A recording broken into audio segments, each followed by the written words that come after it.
রোকেয়ার প্রথম এবং সবচেয়ে গুরুত্বপূর্ণ যে পরিচয় সেটি হচ্ছে বেগম রোকেয়া রাসূল সাল্লাল্লাহু আলাইহি সাল্লামের অবমাননাকারী। বেগম রোকেয়া ঈসা আলাইহিস সালামেরও অবমাননকারী। বেগম রোকেয়া সকল নবী রাসূলের অবমাননকারী এবং তাদের নবুয়তের অস্বীকারী। বেগম রোকেয়া সকল আসমানি কিতাবের অস্বীকারী। বেগম রোকেয়া শরিয়া আইনেরও অস্বীকারী। বেগম রোকেয়া পর্দার বিধানের অবমাননাকারী।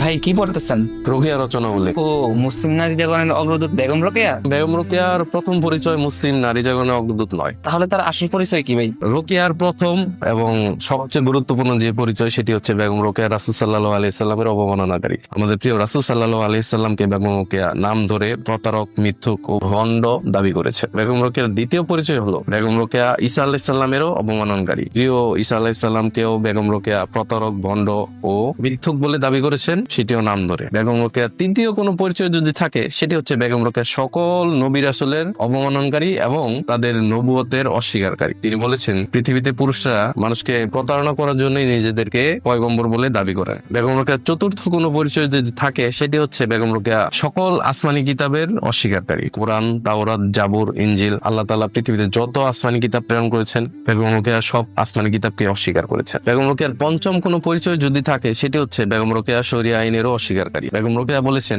পুরুষরা শরিয়া বিধানকে নারীদের নির্যাতনের জন্য তৈরি করেছে। বেগম রোকেয়ার ষষ্ঠ পরিচয় হলো বেগম রোকেয়া পর্দার বিধানের অবমাননাকারী। পর্দাকে বেগম রোকেয়া মক্কা, মদিনা, জুজুবুরি, ভূত ইত্যাদি বলে অবমাননা করেছেন এবং পর্দার বিধানকে অস্বীকার করেছে। সব মিলিয়ে বেগম রোকেয়ার সার্বিক কোন পরিচয় যদি আপনি জানতে চান তাহলে বলতে হয়, এই মুসলিমবঙ্গে ইসলাম বিদ্বেষ, মুসলিম বিদ্বেষ ও পর্দা বিদ্বেষের অগ্রদূত বেগম রোকেয়া। আপনারা যদি বেগম রোকেয়া সম্পর্কে জানতে আগ্রহী হন তাহলে আমরা বেগম রোকেয়া সম্পর্কে বিস্তারিত সামনে নিয়ে আসবো ইনশাআল্লাহ।